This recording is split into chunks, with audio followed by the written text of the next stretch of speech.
одоо ер нь парламентын гишүүний тэр халдшгүй байдал гэдэг юм уу энэ асуудал яг ч хамгаалаад байгаа тэр хүмүүсийг сонгосон сонгогчдын үгийг л ямарваа нэг субъектив хамгаалах гэдэг тийм зорилготой байгаа шүү дээ. А тэрнээс тэр тухайн парламентын гишүүнийг ёс зүйн үйлдэл хийснийхэн төлөө юм уу буруу зүйл хийснийхэн төлөө хамгаалах гэж байгаагүй.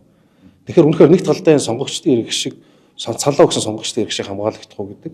А нөгөө талдаа парламентын гишүүний өөрийнх нь хувь хүнтэй холбоотой ёс зүйн зөрчил бус зүйлтэй холбоотой гэсүүлтэй бас хамгаалалт нүүсэх юм уу гэдэг асуудлын зааг дээр л бид нар асуудлыг шийдэх хэрэгтэй. А тэрнээс шууд нэг талыг хараад энэ өөрөө парламентын дархлааг сулрууллаад энэ бол одоо бүгдийг одоо дүү текстийг хараагүй гэж одоо ингээд болохоо байлгалаа гэж болох. А нөгөө талаар юуг нь ч уншаагүй байж энэ хуулийг л баталчвал энэ бас сайн сайхан болох юм шиг парламентын гишүүд бүгд ёс зүйтэй болох юм шиг хандаж ус болохгүй.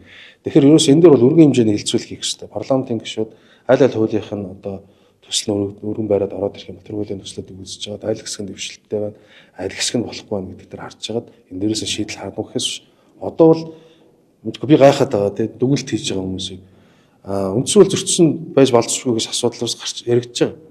За дээрэс нь энэ хуулийн төслийг заавал батлах ёстой гэсэн байр суурь явж байгаа. За эсвэл ардчилд аюул учруулж байгаа гэдэг ч юм. Янз янзын байр суурь биш. Харж яж хэдүүл ярилцмаар байна. Бас нэг юм болгоомжтой байгаа. Манайд ер нь хуулийг буруугаар ашиглацдаг тохиол байдаг шүү дээ. Одоо дургуй улс төрчтэй хуулиар ингэ намнадаг тий. Одоо үг хэлснийхэн дээр нэг зүйл бол тодорхой байгаа. Олонхоор хүчтүүрж асуудлыг шийддэг энэ механизм руу бид нар явж болохгүй. Тэгвэл яах юм? Хэн эрх мэдэлтэй байгаанд парламентынхаа сөрөг хүчний дугуйрсны шодрог ус зүйлийн шүүмжилсний асуудал тавьсныг нь буцаад татчихдаг болчихлоо болохгүй байхгүй. За хоёрдугаарт нь та хууль зүйн сайд байхдаа санаачилж ирсэн одоо төрийн өндөр албан тушаалтны хууль бус хөрөнгийг хураан авдаг байх юм хуулийг санаачилж хурд өргөн мэдүүлсэн байгаа тийм. Хурлын дарга орн буюу эрх баригч намын дарга орон нутагт ажиллах үеэрээ таны энэ хуулийг ер нь дэмжиж байгаагаа илэрхийлж харагдсан. Энэ дээр та байрсан. За Томчхон засгийн газрын зүгээс нийтийн албан тушаалтны хууль бус хөрөнгийг хураах нөхөн төлөвлөлт тухай хуулийн төслийг өргөн барьсан юм. Энэ дээр хураах нөхөн төлөвлөлт гэдэг хоёулаа хамт яваад байгаа нь нэгэнтээ энэ хууль бус хөрөнгийг цуглуулаад тэрийг үрдсэн болж иргэд төлөөл гэж байгаа байхгүй далайн ирэг дээр очиж үрээд эсвэл янз янзын байдлаар зугаа цэнгэн хүнд машин авчигээд ингээд үрдсэн бол тэрийг буцаа төлөө гэж байгаа байхгүй. Энэ шиг нь хууль бус хөрөнгө хөрөх хуулийг бол дэмжинэ гэдэг улсын хурлын дарга өөрөө олон түмний өмнө мэдгдсэн миний төлөлийн баяртай. Монгол Улсын хурлын дарга ням усрын учрал бол зөвхөн Монгол Улсын хурлын дарга гэдэг нь Монгол Ардын намын дарга хүн. Тэгэхээр бас энэ Улсын намын даргын хувьд улсын хурлын даргууд байр суурь илэрхийлж энийг бол батлах ёстой гэдэгт байр суурь илэрхийлсэн туйлын талархалтай байгаа. Өнөөдөр энэ хулгайчууд энэ уучлаарай муухай үг хэлье. Тэгэхдээ ард түмэн бидний боломжийг хулгайсан учраас энэ хулгайчууд ард түмний мөнгө хөрөнгөн дээр боломж олцоог өнгөрсөн жилүүдэд хулгайсан эдгээрээс хөрөнгө хураахад бол энэ дээр аль нэг нам хөвслийн ялгаа гэж байхгүй. Шудраг ёсонд намын ялгаа гэж байдаггүй. Шудраг ёсонд арчилсан нам ардын нам гэдэг ялгаа байдаг. Шудраг ёс хэрэгжих ёстой. Тэгээ энэ үйл санаачлагыг дэмжиж хүн болгон талархалтай хандна.